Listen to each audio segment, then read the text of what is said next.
निर्गमन की किताब पर एक नजर। मूसा ने निर्गमन की किताब सीने वीराने में ईसा पूर्व 1512 में लिखी, इसराइलियों के मिस्र छोड़ने के 1 साल बाद। इस किताब में 145 सालों के दौरान हुई घटनाएं दर्ज हैं। ईसा पूर्व 1657 में यूसुफ की मौत से लेकर ईसा पूर्व 1512 में पवित्र डेरा बनाने तक। निर्गमन में बताया गया है कि कैसे यहोवा ने इसराइलियों को मिस्र की गुलामी से छुड़ाया, कैसे उन्हें एक राष्ट्र के तौर पर संगठित किया और सिखाया कि उन्हें उसकी उपासना कैसे करनी चाहिए। निर्गमन की किताब में 40 अध्याय हैं। अध्याय 1 में बताया गया है कि इसराइलियों की गिनती तेजी से बढ़ने लगी और इस वजह से फिरौन उनसे कड़ी गुलामी करवाने लगा। अध्याय 2 से 4 में बताया है कि मूसा के जन्म के दौरान क्या हुआ, कैसे फिरौन की बेटी ने उसे गोद लिया और वो कैसे एक मिस्री आदमी को मारकर मिद्यान भाग जाता है जो उसके इब्री भाई को मार रहा था। कई सालों बाद यहोवा ने मूसा से कहा कि वो इसराइलियों को मिस्र से छुड़ाकर लाए। अध्याय 7 से 10 में मूसा ने अपने भाई हारून के जरिए फिरौन से बार बार कहा कि वो इसराइलियों को मिस्र से जाने दे, लेकिन फिरौन ने ऐसा करने से मना कर दिया। इस वजह से यहोवा मिस्रियों पर 10 विपत्तियां लाता है। इनमें से 3 थी नील नदी का खून में बदलना, हर जगह मेंढकों का फैलना और मिस्र के सारे इंसानों और जानवरों के शरीर पर फोड़े निकलना। अध्याय 12 में परमेश्वर ने उन्हें फसह के त्योहार के बारे में बताया। इसके बाद वो उन पर 10वीं और आखिरी विपत्ति लाया। इसमें मिस्रियों के सभी पहलौटे मर गए। जब फिरौन ने देखा कि उसका बेटा भी मर गया है, तब मजबूरन उसने इसराइलियों को मिस्र से जाने के लिए कहा। अध्याय 13 में बताया गया है कि यहोवा दिन के वक्त बादल के खंबे से उन्हें रास्ता दिखाता और रात के वक्त उन्हें आग के खंबे से उजाला देता था। इस तरह उसने अपने लोगों को आजादी दिलाई। अध्याय 14 और 15 में बताया है कि फिरौन उन इसराइलियों का पीछा करता है, लेकिन यहोवा उसको और उसकी पूरी सेना को लाल सागर में डुबो देता है।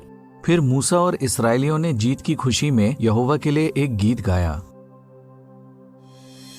क्या आप जानते हैं, यहोवा ने मूसा के जरिए फिरौन से कहा, मैंने तुझे इसलिए जिंदा रहने दिया है ताकि तुझे अपनी शक्ति दिखा सकूं और पूरी धरती पर अपने नाम का ऐलान करा सकूं। और ऐसा ही हुआ, लोग परमेश्वर का नाम जानने लगे। यहाँ तक कि 40 साल बाद भी कनान के लोगों और यरीहो में रहने वाली राहब ने भी लाल सागर में हुई घटनाओं का जिक्र किया।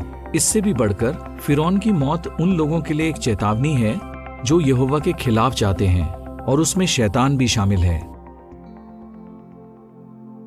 अध्याय 16 में बताया है कि परमेश्वर ने इसराइलियों को खाने के लिए मन्ना दिया और जब तक वो वीराने में थे उन्होंने वही खाया।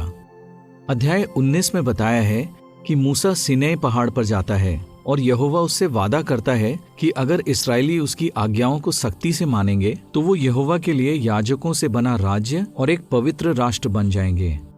अध्याय 20 बताता है कि जब परमेश्वर ने उन्हें 10 आज्ञाएं दी तो उस दौरान वहां तेज गर्जन हुआ, बिजली चमकी और नरसिंगे की आवाज आई और सीने पहाड़ से धुआं उठा और ये सब लोगों ने देखा।